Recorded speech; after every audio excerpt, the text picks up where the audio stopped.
I woke up that morning feeling like the luckiest man alive. Today was the day, my wedding day. Sabrina Cole, the woman I loved for 3 years, was finally going to be my wife. The hotel room was quiet, the sunlight sneaking through the curtains, and I could already picture her walking down the aisle in that dress we'd spent months designing together. My suit was hanging in the closet, my shoes polished to a shine, everything ready. I rolled over, grabbed my phone from the nightstand, and that's when it all went wrong. A text from Eleanor Cole, Sabrina's mother, stared back at me like a punch to the gut. "We've taken your dress, the venue is canceled, and your fiancé knows what's best. Don't make a scene." My stomach dropped. I read it again, thinking maybe I'd misunderstood, but the words didn't change. My hands started shaking as I dialed Sabrina's number, straight to voicemail. Her soft voice telling me to leave a message only made my chest tighter. I called Tyrell, my best man, figuring he'd know what was going on. No answer. My sister Michelle, who'd been helping us plan every detail, didn't pick up either. What was happening? I stumbled out of bed, my bare feet cold against the floor, and called the venue. The woman on the phone sounded confused but firm. "Yes, Mr. Rivers, the wedding's been canceled. We got the call last night." "Canceled? Last night?" My head spun. I didn't even have time to process it before I yanked open the closet door. Empty. My suit, gone. The shoes, the cufflinks, even the watch Sabrina had engraved with "Forever Yours," all gone. Someone had been in my room while I slept. My heart pounded so hard I could hear it in my ears. This wasn't just cold feet. This was something else, something planned. I threw on the only clothes I had left, a wrinkled t-shirt and jeans, and sat on the edge of the bed, staring at that text. Eleanor's words burned into me. "Don't make a scene." Like hell I wouldn't. I grabbed my keys and stormed out, my mind racing with questions. Was Sabrina okay? Did she agree to this? Or was her mother pulling strings like she always did? Eleanor had never liked me, thought I wasn't good enough for her perfect daughter, but this was insane.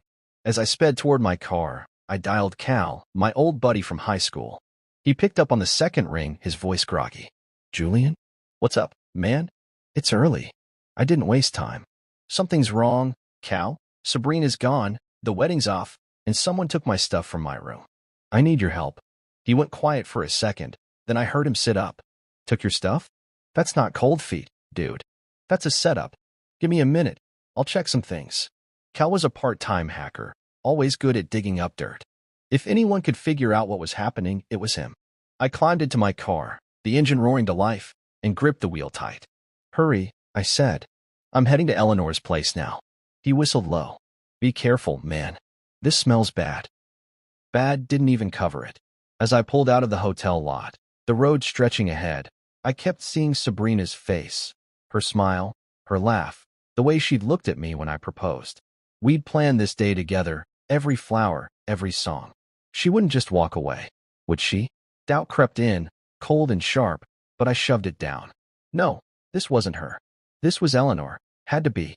She'd always treated me like an outsider, like I didn't belong in their fancy world of old money and big houses. But Sabrina loved me. I knew she did. The drive felt endless, every red light mocking me, every second ticking by making me angrier.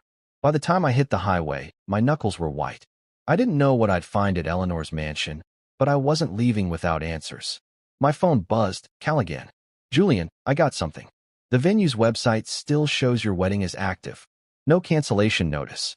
And there's an email trail. Someone used Sabrina's account to send the cancellation, but it's weird. The IP doesn't match her usual location." My breath caught. "What does that mean?" "Means someone might have hacked her or faked it," he said. I'm digging deeper. "Where you at?" "Almost at Eleanor's," I muttered. "Good. Keep your cool, but don't let her bullshit you. I'll call if I find more." The line went dead, and I pressed harder on the gas. Someone faked it? Hacked her? My mind spun, but one thing was clear. I wasn't letting this go. Not my wedding, not my life, not Sabrina. Whatever Eleanor had done, I'd find out. And if Sabrina was in trouble, if she needed me, I'd be there. No matter what it took. I pulled up to Eleanor's mansion with my tires screeching against the gravel, my heart hammering like it might bust out of my chest. The place loomed over me. Big white columns, perfect lawn, all that old money screaming at me that I didn't belong. I didn't care. I jumped out of the car, still in my wrinkled t-shirt and jeans, and marched up the steps.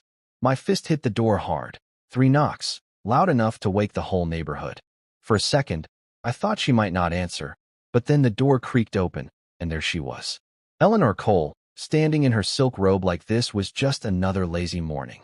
Her face was smug, lips curled into that little smirk she always wore when she thought she'd won. It made my blood boil. "You need to calm down, Julian," she said before I could even open my mouth. Her voice was smooth, too smooth, like she'd practiced this. "This is what's best. Best."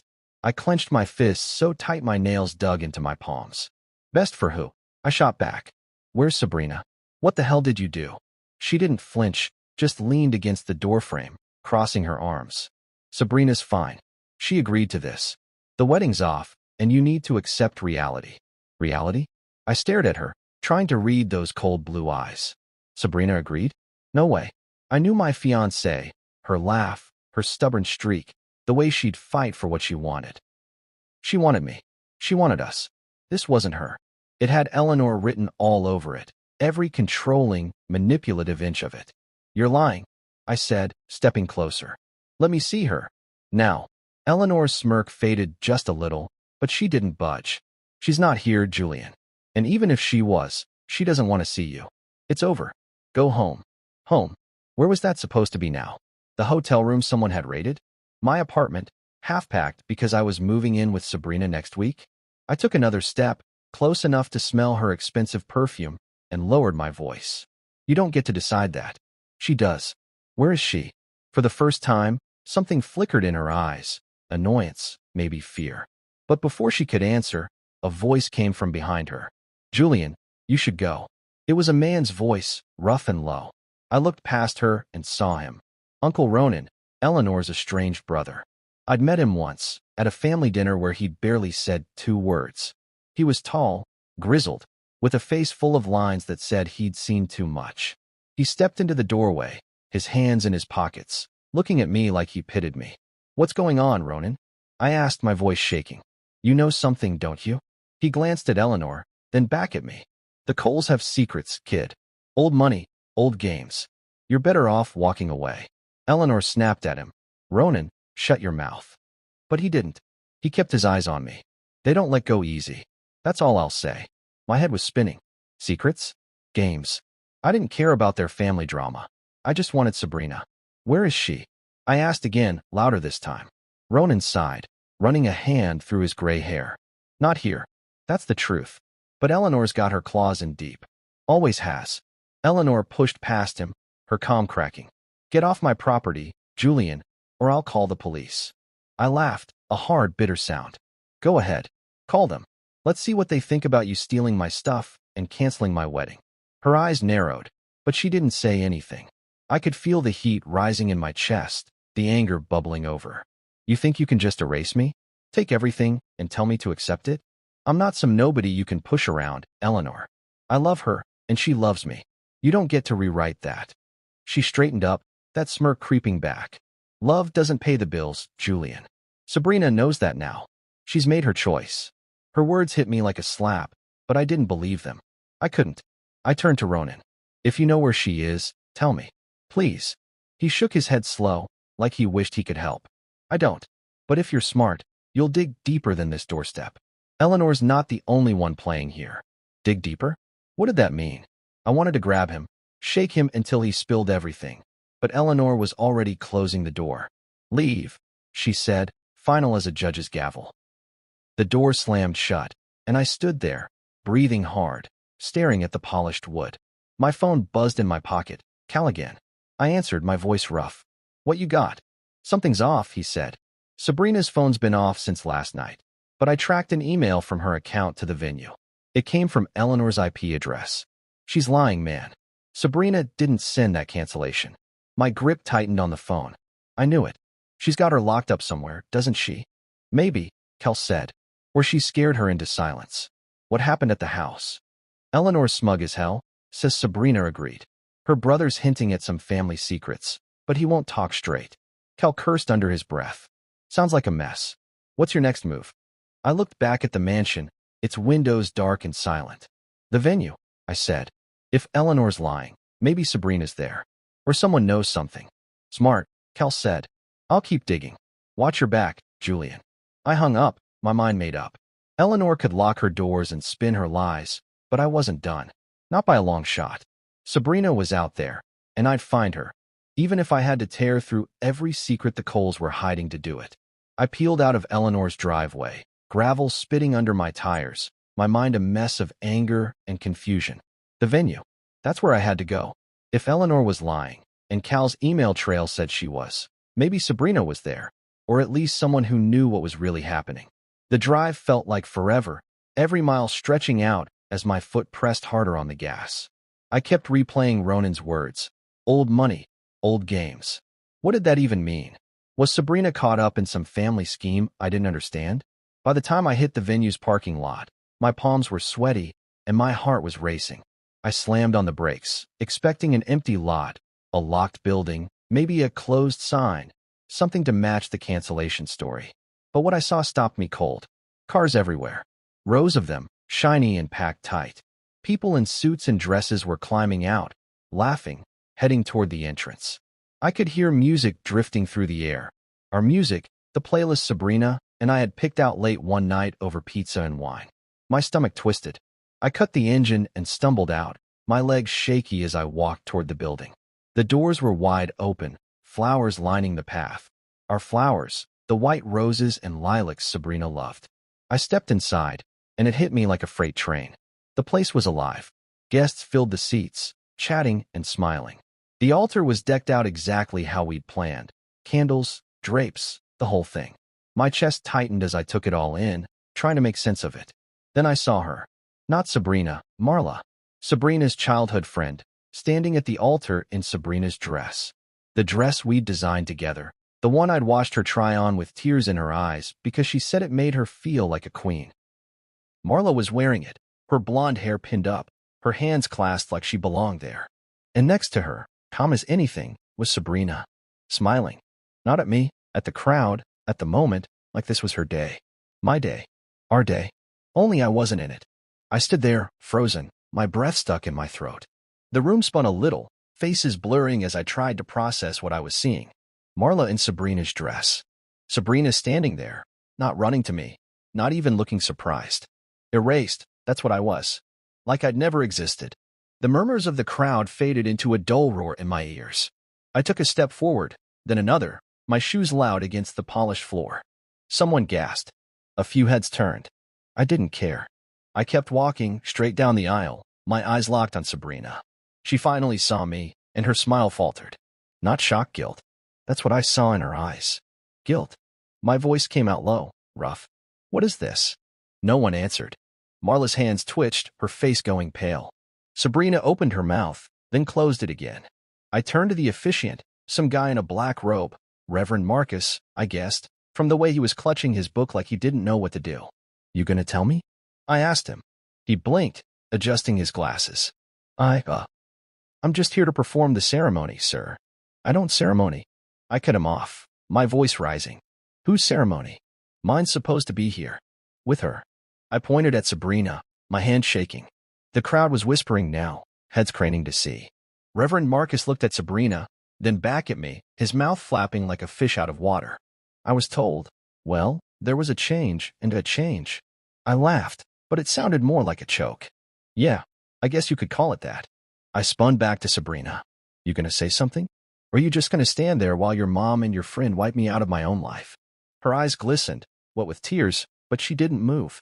Julian, she started, her voice barely a whisper. Don't, I snapped. Don't say my name like that. Not now. What's going on, Sabrina? Why is she wearing your dress? Why are you standing there like this is normal? Marla stepped back, her hands clutching the bouquet, my bouquet, the one Michelle had helped pick out. Julian, please, she said, her voice shaky. This isn't what you think. Then what is it? I shouted, loud enough that the whole room went quiet. Because it looks like you stole my wedding. Both of you. Sabrina flinched, a tear slipping down her cheek. It's not that simple, she said. Not simple. I took a step closer, my fist clenched. You're standing there, letting this happen, and I'm the one who's supposed to figure it out? I woke up this morning thinking I was marrying you. Now I'm here, watching you play house with her. Where do I fit in, Sabrina? Huh? Where? She looked away, her hands twisting together. The crowd was dead silent now, every eye on us. I could feel the weight of it, the judgment, the pity. I didn't care. I just wanted answers. Eleanor did this, I said, my voice dropping. Didn't she? She took my stuff, sent that text, made you go along with it. Tell me I'm wrong. Sabrina's lips trembled, but she didn't answer. Marla's eyes darted between us, like she was waiting for something to break. Reverend Marcus cleared his throat. Perhaps we should take this somewhere private. No, I cut him off. This is my wedding. My guests. My venue. I'm not going anywhere. I turned back to Sabrina, my voice steady now. You owe me the truth. Right here. Right now. She met my eyes, and for a second, I thought I saw the woman I loved, the one who'd promised me forever. But then she looked down, and that hope cracked. I'm sorry, she whispered. Sorry. That's all I got. My chest burned, my head pounding as I stood there, staring at the wreckage of my life. Marla in her dress. Sabrina beside her. Me, alone in the aisle. Erased. I stood there in the middle of the aisle, my shoes planted on the floor we'd picked out together, staring at Sabrina and Marla like they were strangers. The air was thick, the crowd's whispers buzzing around me, but all I could hear was my own heartbeat, loud and fast. Sabrina's, I'm sorry, hung between us, weak and useless, and Marla wouldn't even look at me. My hand shook as I reached into my pocket, pulling out my phone. I wasn't leaving without a fight. You think sorry fixes this? I said, my voice rough but steady. I turned to the crowd, holding up the phone so they could see. Let's hear what Eleanor had to say this morning. I hit play, and her voice cut through the room, sharp and cold. We've taken your dress, the venue is canceled, and your fiancé knows what's best. Don't make a scene. Gasps rippled through the guests. I saw a few hands cover mouths, eyes widen. Good. Let them hear it.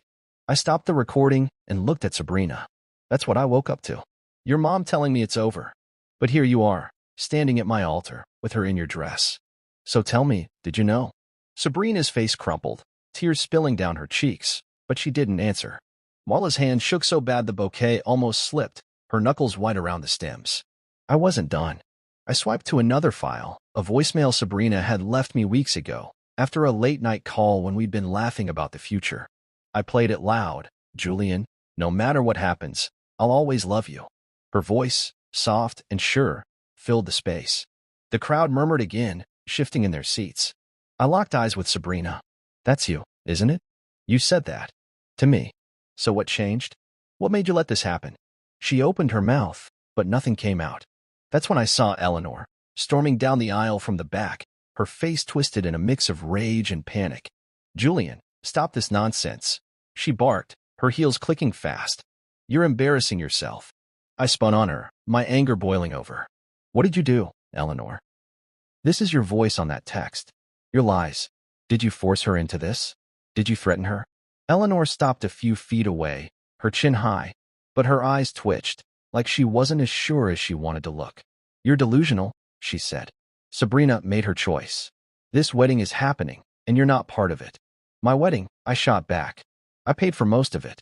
You think I'm just going to walk away? I reached into my wallet, pulling out the folded paper I'd kept there, a signed agreement between me and Sabrina. We'd split the costs, but I'd fronted 80% because her family kept stalling. I held it up. This says I own this day as much as she does. 80%, Eleanor.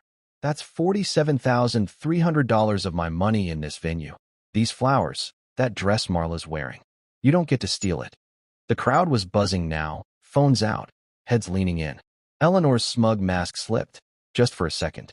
That's irrelevant, she snapped. Sabrina agreed. Did she? I cut her off, turning to Sabrina. Did you agree to this? Look at me and say it. Her eyes met mine, red and wet, and she whispered, I didn't want to hurt you. Hurt me? I laughed, a hard, bitter sound. Too late for that. You're standing there letting your mom and Marla take everything. You think that doesn't hurt? Marla finally spoke, her voice small. Julian, I didn't mean for, don't, I said, pointing at her. You're wearing her dress. My dress. You don't get to play innocent. That's when I heard it. A familiar voice from the crowd. Yo, this is wild. Dorian, a mutual friend with a big online following, stood up, his phone aimed at us, red light blinking. This is going live, fam. The people need to see this. Eleanor's face went white. Turn that off, she hissed, but Dorian just grinned. Nah, lady. This is too good. I didn't care about the stream. I cared about the truth. I stepped closer to Sabrina, lowering my voice so only she could hear. You don't have to do this. Whatever she's got on you, we can fix it. Just tell me. She shook her head, tears dripping onto the floor. You don't understand, Julian. It's too late. Too late? My chest ached, but I wasn't giving up. I turned back to Eleanor. You think you've won? You think you can just rewrite my life? I've got proof, texts, agreements, everything. This isn't over. Her eyes narrowed, but I saw the twitch again. She was nervous. Good. The crowd was on edge now, some standing, others whispering loud enough I could hear bits. Poor guy. What a mess. Is that legal? Reverend Marcus stepped forward, hands up like he could calm this storm. Please, let's all just— No, I said, cutting him off. I'm not calming down. This is my wedding, and I'm not leaving until I know why it's not mine anymore. Sabrina sobbed, a quiet, broken sound, and Marla dropped the bouquet, the flowers hitting the floor with a soft thud. Eleanor glared at me, her voice ice. You'll regret this, Julian. Maybe, I said, staring her down. But you'll regret it more. I didn't know what came next, lawsuits, fights, whatever, but I knew one thing. I wasn't the only one breaking here. Sabrina's tears, Marla's trembling, Eleanor's twitch, they were cracking too. And I'd keep pushing until I had the whole damn truth, no matter who it took down with me. The room was a pressure cooker, everyone staring, some at me, some at Sabrina, some at Eleanor like she was the villain in a movie. My hands were still clenched around that agreement, the paper crinkling in my grip as I faced off with Eleanor. Her glare could have cut glass, but I didn't back down. Sabrina's sobs were quiet now, her head bowed, and Marla looked like she might bolt any second. The crowd was restless, phones out, Dorian's livestream humming in the background. I didn't know how to unravel this mess, but I wasn't leaving without answers. Then the double doors at the back swung open with a bang, and everything stopped. Heads turned, murmurs died. And walked Miss Karina Blake, my lawyer. She was a force, all sharp suit and sharper eyes, striding down the aisle like she owned the place. I'd called her that morning, half panicked, after Eleanor's text, but I didn't expect her to show up here. Not like this. She stopped beside me, her briefcase in one hand, a stack of papers in the other, and gave me a quick nod. Julian, she said, calm as anything. Then she turned to the room, her voice cutting through the tension like a knife. For the financial agreement signed by Sabrina Cole and Julian Rivers, the Cole family now owes Mr. Rivers $47,300 for his contributions to this wedding. And given the switch of the bride, she glanced at Marla, who flinched. This constitutes a clear case of civil fraud. The room went dead silent. You could have heard a pin drop. Eleanor's mouth opened, then shut, her face paling. Marla took a step back, her hands twisting together like she could disappear into the floor. Sabrina just stared at Karina, her eyes wide, tears still wet on her cheeks. I felt a rush, relief, maybe, or just the shock of having someone on my side who could hit back harder than I could. Karina didn't stop. She held up a document, crisp and official. Furthermore, I have evidence that Eleanor Cole attempted to transfer ownership of this venue to Marla Evans last night, hours before this so-called cancellation. A move that, I might add, violates the terms of the original booking and exposes the Coles to additional liability. Eleanor found her voice, but it was shaky. That's preposterous. You can't prove— Oh, I can, Karina said, cool and steady. She pulled another paper from her stack. Digital records don't lie, Mrs. Cole. The transfer request was filed at 11:47 p.m. from your home IP address. Care to explain? The crowd erupted, gasps, whispers, a few loud, what the hells. Dorian's voice cut through, narrating to his stream. Yo, this just got real, fam. Lawyer ladies dropping bombs. I turned to Eleanor, my anger flaring fresh. You tried to give my venue to Marla? What was the plan? Erase me and hand it all to her like some twisted gift. Eleanor stammered, her hands fluttering. This is a misunderstanding. I was protecting my daughter, protecting her. I snapped. From what? Me? The guy she loves? The guy who paid for this? I held up the agreement again, my voice rising. You don't get to play victim here. You stole my wedding, my money, my life. Sabrina stepped forward, her voice trembling. Julian, stop. Please. I looked at her, my chest tight. Stop? You're standing there while they bury me, Sabrina. You want me to just take it? Her lips quivered, but she didn't answer. Karina put a hand on my arm, her voice low. Let me handle this. Then she faced Eleanor again. Mrs. Cole, you've got two options. Settle this now. Repay Julian his $47,300 plus damages, or we take it to court. Fraud, breach of contract, emotional distress. Pick your poison. Eleanor's eyes darted around, like she was looking for an escape. The crowd was eating it up, some nodding at me, others glaring at her. Marla finally spoke, her voice cracking. I didn't ask for this. Eleanor said it was the only way. Shut up, Marla. Eleanor hissed, but it was too late. The damage was done. I stared at Marla. The only way for what? What did she tell you? Marla's eyes filled with tears. She said Sabrina couldn't handle it, that I'd be better for the family. Better for the family? My head spun. What did that even mean? I turned to Sabrina. Is that true? You couldn't handle it? Handle me? She shook her head, fast. No, Julian. It's not like that. She made me think I had no choice. No choice. I said, my voice breaking. You had me. We had this. I gestured at the venue, the flowers, the guests. What could she possibly say to take that away? Sabrina's shoulders slumped, her voice barely audible. You don't know her like I do. I wanted to scream, to shake her until she explained, but Karina stepped in again. Enough, she said, firm. Mrs. Cole, you've got 48 hours to respond. Julian, we're done here for now. She looked at me, her eyes steady. You've got the upper hand. Let's use it. I nodded, but my mind was racing. The upper hand? Maybe. But it didn't feel like winning.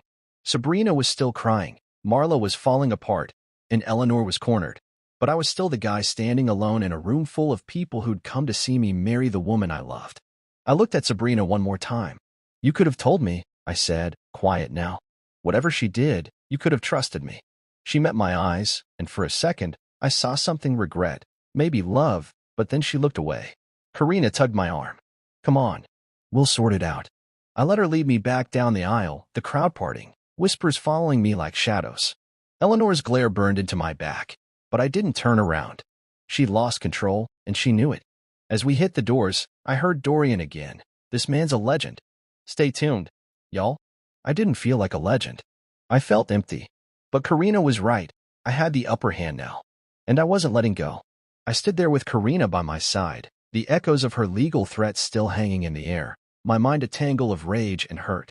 The crowd was buzzing, phones pointed at us like we were some reality show, and Dorian's live stream kept rolling, his voice a constant hum in the chaos.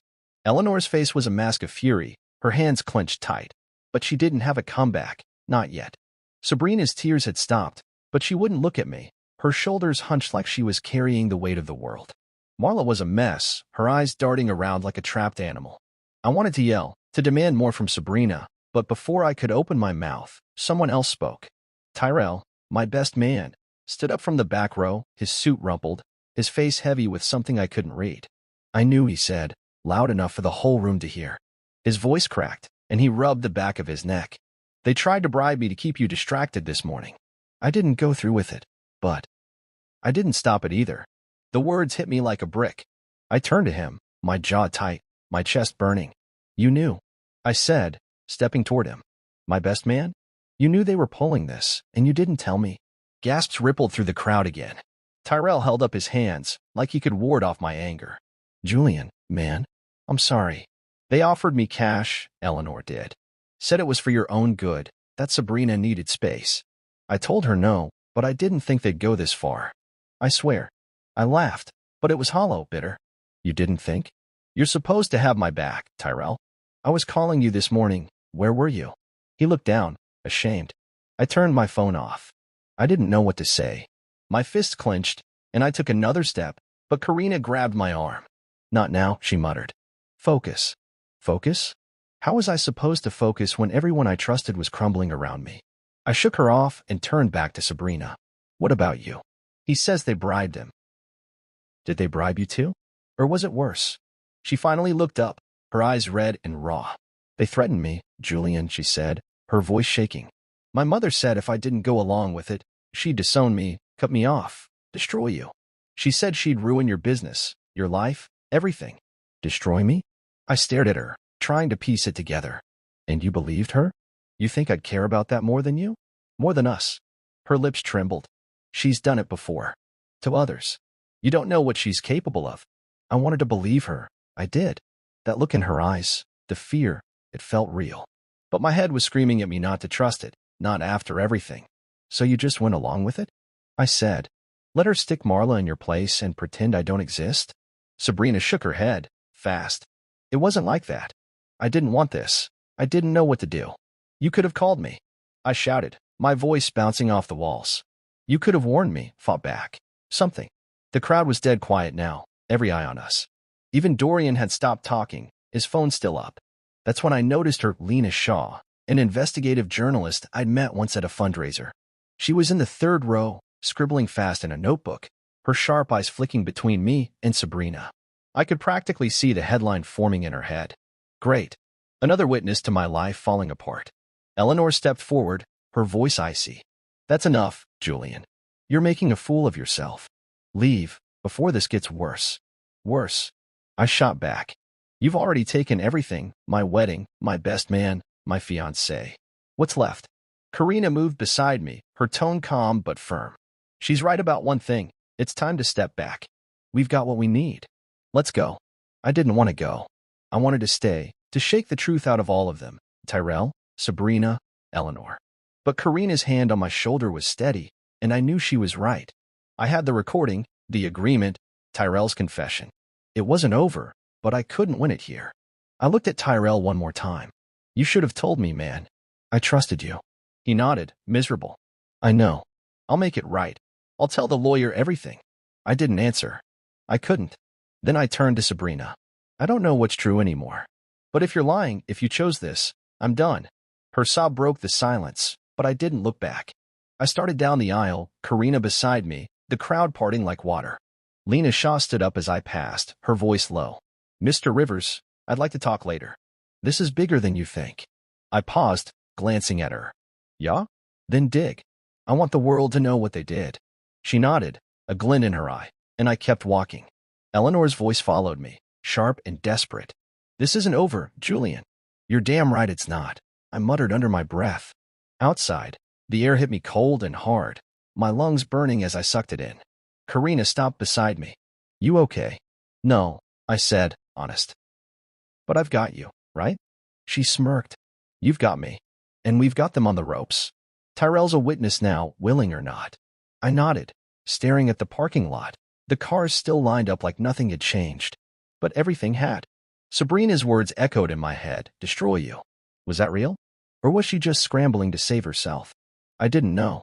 Tyrell's betrayal stung deep, a knife in my back I hadn't seen coming. And Eleanor was a snake, but I'd known that. I just didn't think she'd strike this hard. What now? I asked Karina. We build the case, she said.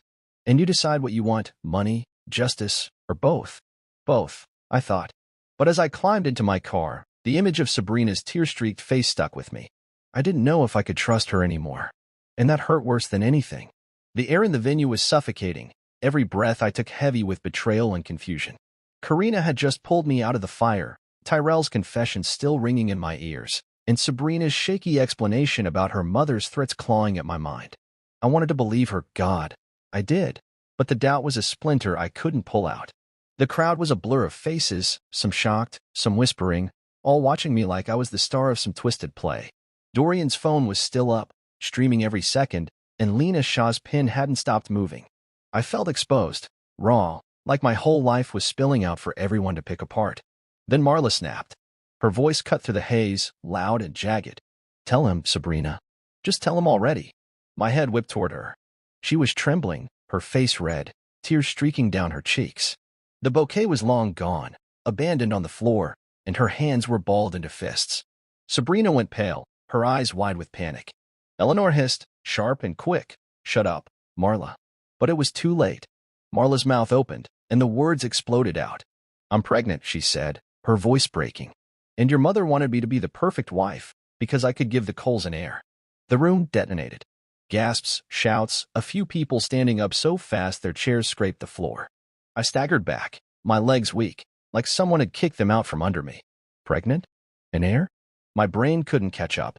I looked at Sabrina, waiting for her to deny it, to say something, anything, but she just stood there, her hands pressed to her mouth, tears spilling over her fingers. Eleanor lunged forward, grabbing Marla's arm. You little fool. Keep your mouth shut. Marla yanked free, spinning on her. No. I'm done lying for you. You told me this was my chance, my place. You said Sabrina didn't want him anymore. My chest burned, my breath coming fast and shallow. I turned to Sabrina. Is that true? You didn't want me. Her head shook, frantic.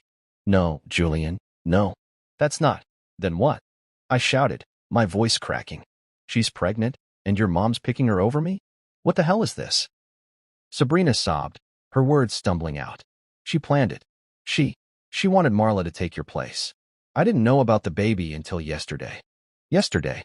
The word hit me like a slap. I stared at Marla. Whose kid is it? Her eyes dropped, her voice barely a whisper. It's not yours, Julian. It's someone else. Eleanor didn't care. She just wanted me to fit her story. Someone else. Not mine. Relief flickered, but it drowned fast under the weight of everything else. I turned to Eleanor, my anger roaring back. You set this up? You used her, used a baby, to replace me? Eleanor straightened, her face hard again. You're out of your depth, Julian. This family needs stability, a future. You're not it. Stability? I laughed, loud and harsh. You think this is stable? Lying, threatening, swapping brides like it's a damn game. The crowd was chaos now. People talking over each other, some filming, some leaving. Dorian's voice cut through.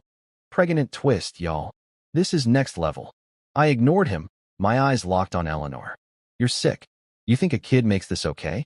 You think you can just erase me and slot her in? Sabrina stepped forward, her voice desperate. Julian, I didn't want this. She told me it was done, that you'd be better off without me. Better off? I said, turning to her. You think I'm better off standing here, watching my life get hijacked? You should have told me, Sabrina. Yesterday, last week, whenever this started. Her sob broke again, loud and raw. I was scared. She said she'd ruin you, your shop, your savings. I thought I was protecting you. Protecting me. The words twisted in my gut. I wanted to grab her, shake her, tell her I didn't need protecting. I needed her. But then I remembered the way she'd pulled away lately. Little things, canceled dates, quiet nights where she'd stare at nothing. I'd thought it was wedding stress. Now it clicked. She'd been hiding this, piece by piece. I looked at Marla, her face crumpled, her hands pressed to her stomach. You went along with it, I said. Why? She swallowed hard. Eleanor promised me a family. A place. I didn't know it'd be like this. I thought Sabrina was out. Out. I said, my voice rising. She's my fiancée. Karina touched my arm again. Julian breathed. We've got enough, let's go. But I couldn't move. My head was spinning, puzzle pieces slamming together. Eleanor's control, Sabrina's fear, Marla's desperation. It was a nightmare, and I was the fool in the middle. Eleanor smirked, like she still had the upper hand. You're done here, Julian. Go cry to your lawyer. Oh, I will, I said, stepping closer. And when she's through with you, you'll wish you'd never met me. Sabrina reached for me, her hand trembling. Julian, please, I pulled back. Don't. Not now. Her hand fell, and I turned away, my legs heavy as I started down the aisle. The crowd parted, faces a blur, shock, pity, curiosity. Lena Shaw caught my eye again, nodding like she'd already started digging. Good. Let her bury them. Outside, the air hit me like a wall, cold and sharp. Karina followed, her voice steady. That was a bombshell. We can use it, fraud, coercion, the works. Yeah, I muttered, staring at the ground. But it doesn't fix this. She didn't answer. She didn't have to. I climbed into my car, my hands shaking on the wheel. Pregnant. In air. Sabrina's fear. It all swirled in my head, a storm I couldn't outrun. I didn't know who to trust anymore, her, Tyrell, myself. But one thing was clear. Eleanor had built this trap, and I'd walked right into it. Now I had to claw my way out. I stood there, the echoes of Marla's outburst still bouncing around the room, my head pounding like someone had taken a hammer to it. Pregnant. In air. Sabrina's whispered excuses and Eleanor's smug face. It was all too much, a tidal wave crashing over me. The crowd was a mess of noise, gasps, murmurs, a few people shouting questions, but I barely heard it. My eyes were locked on Marla, her hands pressed to her stomach, tears streaming down her face. She looked broken, like the weight of what she'd just said was crushing her. Then she exploded. You told me I'd be loved, she screamed, spinning on Eleanor. Her voice was raw, ragged, like it had been ripped out of her. You said I was saving the family legacy. Eleanor's face twisted, her calm cracking wide open. Marla, Stop this. No. Marla shouted, shoving Eleanor's hand away when she reached for her. I'm done. You lied to me. You made me think this was right. She turned to Sabrina, her eyes wild. And you let it happen. You let me believe you didn't love him. Sabrina flinched, her hands shaking as she wiped at her tears. I never stopped, she whispered, her voice so quiet I almost missed it. Never stopped? Those words hit me hard, a punch to the chest that left me reeling. I stared at her, trying to find the woman I'd proposed to, the one who'd laughed with me, planned with me, promised me forever. Was she still in there? Or was this all just another lie? My legs felt heavy, but I stepped closer, my voice low. You never stopped? Then why am I standing here alone, Sabrina? Why is she wearing your dress? Her sob broke free, loud and messy, but she didn't answer. Marla's breakdown kept going, her words spilling out like she couldn't hold them back. I trusted you, Eleanor. You said I'd be the one, me and the baby. You said Julian didn't matter. Didn't matter. That stung, sharp and deep. I turned to Eleanor. Is that what you think? I'm just some loose end you can cut off. She straightened, her chin high, but her eyes were nervous. You're a distraction, Julian. This family needs more than you can give. More. I said, my voice rising. I gave everything, my money, my heart, my life. And you turn it into this. I waved at the chaos, Marla crying, Sabrina trembling, the crowd gaping. That's when Uncle Ronan stood up from the front row, his gruff voice cutting through. She's done it before, kid. Groomed her girls for deals, business masked his love. You're not the first. The room went still, every head swiveling to him. Eleanor's face went red. Ronan, you traitor, truth ain't treason, he said, glaring at her. You've been playing this game since we were kids. Sabrina's just your latest pawn. Pawn. The words sank into me, heavy and cold. I looked at Sabrina. Is that true? Are you just doing what she says, like always? Her eyes met mine, wet and desperate. I didn't want to. She made it sound like I'd ruin you if I didn't. Ruin me? I laughed, bitter. You think this isn't ruining me? Watching you let her take everything. Marla sank to her knees, her hands covering her face. I didn't know, she sobbed. I thought I was helping. I thought you didn't want him. Sabrina knelt beside her, her voice soft. I didn't mean for this, Marla. I was trapped. Trapped. I wanted to believe it, but my heart was a war zone, anger fighting trust, love fighting pain. I looked at them, Sabrina comforting Marla, and realized something brutal. They hadn't just betrayed me. They betrayed each other too. Eleanor had played them both, twisted them into this mess, and I was the collateral damage. The crowd was buzzing again, phones up, Dorian's voice loud. Family secrets, y'all. This is straight up drama. I ignored it, my eyes on Eleanor. You're a monster, I said, quiet but firm. You used your own daughter, her friend, a baby, all for what? Some legacy. Her smirk flickered back. You'll never understand, Julian. This is bigger than you. Yeah, I said. Well, it's falling apart now. Karina stepped up beside me, her voice calm. We've got enough. Let's go. I nodded, but my feet wouldn't move. I looked at Sabrina one more time. You could have fought her. For us. Her tears fell faster. I tried. I just couldn't win. Couldn't win. Maybe she was right. Eleanor was a wall, cold and unmovable. But I wasn't her. I turned away, starting down the aisle, the crowd parting slow. Ronan caught my eye as I passed. You're better than this, kid. Walk away clean. Clean? Nothing about this was clean. My chest ached, my head spinning with everything, Marla's baby, Sabrina's fear, Eleanor's schemes. Outside, the air was sharp, cutting through the fog in my lungs. Karina followed, her heels clicking. That was ugly, she said. But useful. Ronan's testimony could seal it. Yeah, I muttered, staring at the parking lot. But it doesn't fix what's broken. She didn't argue. I climbed into my car, my hands tight on the wheel. Sabrina's whisper, I never stopped, echoed in my head, battling Marla's screams and Ronan's warning. They'd all turned on each other, a house of cards collapsing under Eleanor's weight. And me? I was the one left standing in the rubble, trying to figure out what was real. I didn't know if Sabrina's love was still there, buried under her mother's control, or if it was gone forever. But I knew one thing. I wasn't the only victim here. They'd lost too, trust, friendship, whatever they'd had. And that was a wound Eleanor couldn't fix, no matter how hard she tried. The venue felt like a battlefield, the air thick with the aftermath of Marla's breakdown and Ronan's bombshell. My chest was tight, my head a storm of hurt and anger as I stood there, watching it all unravel. Sabrina was still kneeling beside Marla, her hands gentle on her friend's shaking shoulders, but her eyes kept flicking to me, pleading, maybe, or just lost. Eleanor was a statue, her face hard, but her hands twitching like she knew she'd lost control.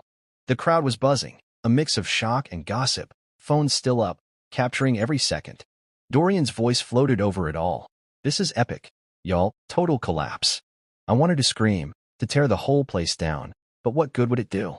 Then Eleanor moved, her voice sharp as she tried to claw back the reins. This is nonsense, she snapped, glaring at Ronan, then me. You're all blowing this out of proportion. I'll see you for defamation, Julian, your lawyer too. Karina didn't flinch. She stepped forward, her stack of papers in hand, and smiled cold, deadly. Go ahead, Mrs. Cole. File your suit. I've got financial records, witness statements, and a digital trail that'll bury you. Fraud, coercion, breach of contract, pick one. We're ready. Eleanor's eyes narrowed, but her mouth stayed shut. She wasn't used to losing, and it showed. I looked at Sabrina, my voice low.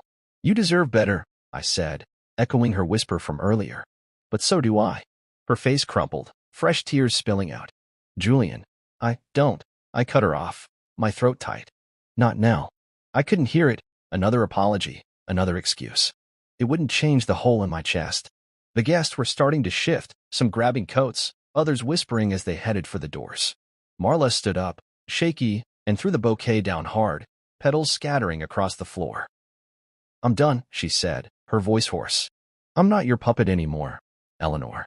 She stumbled past Sabrina, past me, and out of sight. Tyrell came up beside me, his head low. Man, I'm sorry again. I'll testify, whatever you need. I looked at him, my best friend turned stranger. Yeah? You gonna stick to it this time? He nodded, firm. I owe you that. I didn't answer, just turned away, my eyes on the altar where I was supposed to stand with Sabrina. The candles were still lit, the flowers still perfect, mocking me with what could have been. I took one last look, then started down the aisle, Karina beside me. The crowd parted slow, their stares heavy pity, curiosity, maybe respect. I didn't care. I just wanted out. Outside, the cold bit into me, the parking lot quiet except for the crunch of gravel under my feet. Karina stopped me before I reached my car. You held it together in there, she said. That's strength. Doesn't feel like it, I muttered, staring at the ground. Feels like I lost everything. Not everything, she said. You've got the truth on your side now. And the Coles? They're done. Dorian's stream's gone viral, millions watching. Public's with you. Their business partners are already pulling out. I glanced at her. Viral.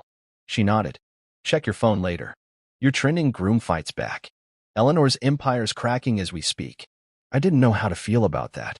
Revenge sounded good, but it didn't fill the emptiness. I climbed into my car, the engine rumbling to life, and sat there, hands on the wheel. Sabrina's face flashed in my mind, her tears, her whispered, I never stopped. Did she mean it? Or was it just guilt talking? I didn't know anymore. Tyrell's apology, Marla's exit, Ronan's warning, it all spun together, a mess I couldn't untangle. I drove off, the venue shrinking in my rearview, my chest still aching. The next few days were a blur, Karina filing papers, Lena Shaw calling with questions, my phone blowing up with messages I didn't answer. Sabrina tried to reach me, her voice soft on a voicemail. Julian, I'm so sorry. Please talk to me. I didn't call back. I couldn't. Not yet. Marla disappeared, no one knew where. Eleanor's firm started hemorrhaging clients, headlines screaming about fraud and scandal.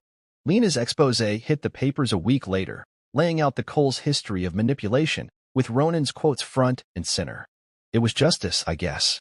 But it didn't fix me. I packed up my apartment, every box a reminder of the life I'd planned with Sabrina. Her stuff was still there, books, a sweater, little notes she'd left me. I couldn't look at them without feeling sick. So I left. Portland was my escape, new city, new start. I found a small spot downtown, turned it into a coffee shop with a corner for used books. The smell of espresso and paper drowned out the memories, bit by bit. Months passed, slow and quiet. Then one day, she walked in, Nina, a schoolteacher with bright eyes and no clue who I was. She ordered a latte, smiled, and asked about the books. We talked for an hour, then another. She didn't know about the wedding, the betrayal, the viral mess. And I didn't tell her.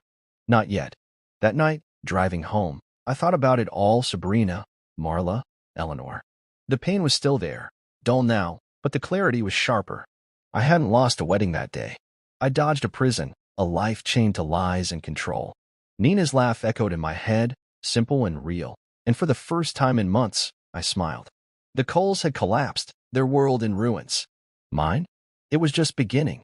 I drove away from the venue that day with my hands tied on the wheel, the cold air rushing through the cracked window, stinging my face.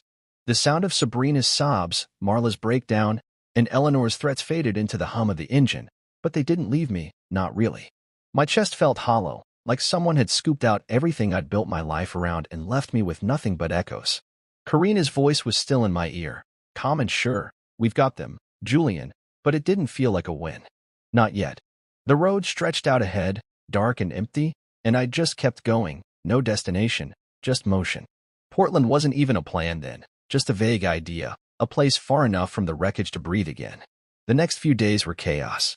My phone buzzed nonstop, Karina with updates, Lena digging for more, friends I hadn't talked to in years asking if I was okay. Sabrina called too, her voice shaky on the voicemail. Julian, I'm so sorry. Please talk to me. I stared at the screen, my thumb hovering over the call button, but I couldn't do it. Every time I thought about her tears, I never stopped. It twisted me up inside. Was it real? Or just another layer of the mess Eleanor had made? I deleted the message and turned the phone off. Marla vanished, no texts, no sightings, nothing. I heard later she'd left town, maybe to escape the fallout, maybe to start over. I couldn't blame her. She'd been sucked into Eleanor's game just like me, a pawn who thought she was a queen until the board flipped. Eleanor's firm started crumbling fast. Lena's expose hit like a sledgehammer, detailing years of shady deals and family manipulation, with Ronan's words as the nail in the coffin. Clients bailed, sponsors pulled out, and the headline screamed, "Coal Empire collapses." Dorian's stream had millions of views now, my name trending with tags like "Groom Fights Back" and "Wedding Scandal." People I didn't even know were messaging me support, hate, everything in between. It was surreal, like watching someone else's life blow up. But it was mine. I packed up my apartment a week later, the lease up anyway since I'd planned to move in with Sabrina. Her stuff was everywhere, books she'd left on my shelf, a scarf hanging by the door, a note stuck to the fridge that said, "Love you, see you tonight." I boxed it all up, my hands shaking, and dropped it at her old place with no note of my own. I couldn't face her, couldn't risk seeing her eyes and losing the little ground I'd gained. Portland called me, a small city, green and quiet, far from the noise. I found a cheap storefront downtown, a narrow space with brick walls and big windows. I didn't have a plan, just a need to build something new. The coffee shop came together slow, espresso machine secondhand, shelves stuffed with used books I picked up from thrift stores. I called it River's Brew, a dumb name, but it felt like mine. The first few months were rough. I'd wake up early, grind beans, open the shop, and sit there alone half the day. Locals trickled in eventually, old guys with newspapers, students with laptops, a few regulars who liked the quiet. I kept my head down, pouring coffee, stacking books, trying not to think about the wedding. But it crept in anyway, Sabrina's smile, Tyrell's apology, Eleanor's smirk. I'd catch myself staring out the window, wondering what they were doing, if they'd moved on. Then Nina walked in. It was a Tuesday, late afternoon, the shop half empty. She was in a coat and scarf, her cheeks pink from the cold, carrying a stack of graded papers. She ordered a latte, asked about the books, and smiled, simple, warm, nothing hidden. We talked about nothing big, her third graders, my favorite novels, and it stretched into an hour, then two. She didn't know me as the groom who fought back, didn't ask about my past. She just saw me, Julian, the guy behind the counter. It was the first time in months I didn't feel like a ghost. We started meeting up, coffee here, walks there, quiet nights at her place watching old movies. She was steady, real, no drama or secrets. I told her about the wedding eventually, late one night over wine, my voice rough as I laid it out. Sabrina, Marla, Eleanor, the whole ugly mess. She listened, her hand on mine, and didn't judge. "You're stronger than you think," she said. I didn't feel strong, but her believing it helped. Months turned into a year. The shop grew, busier mornings, a little write-up in the local paper. Nina became part of my days, her laugh filling the empty spots I'd carried too long. I'd drive home some nights, the city lights soft around me, and think back to that day, the hijacked altar, the betrayal, the lies. It didn't hurt as much anymore. The clarity had settled in, hard-earned and sharp. I hadn't lost a wedding that day. I dodged a prison, a life tied to Eleanor's control, Sabrina's fear, a family built on quicksand. They collapsed. Eleanor's firm bankrupt, Sabrina's silent, Marla gone, and I was still standing. That was my exit, loud and final, an echo they couldn't ignore. Nina didn't know the old me, the one who'd begged Sabrina to fight, who'd trusted Tyrell blind. She knew this me scarred, sure, but free. And when I looked at her, at the life I was carving out, I felt it. The sweetest revenge wasn't their ruin. It was my peace. I'd walked away, built something better, and left them in the dust. That was enough.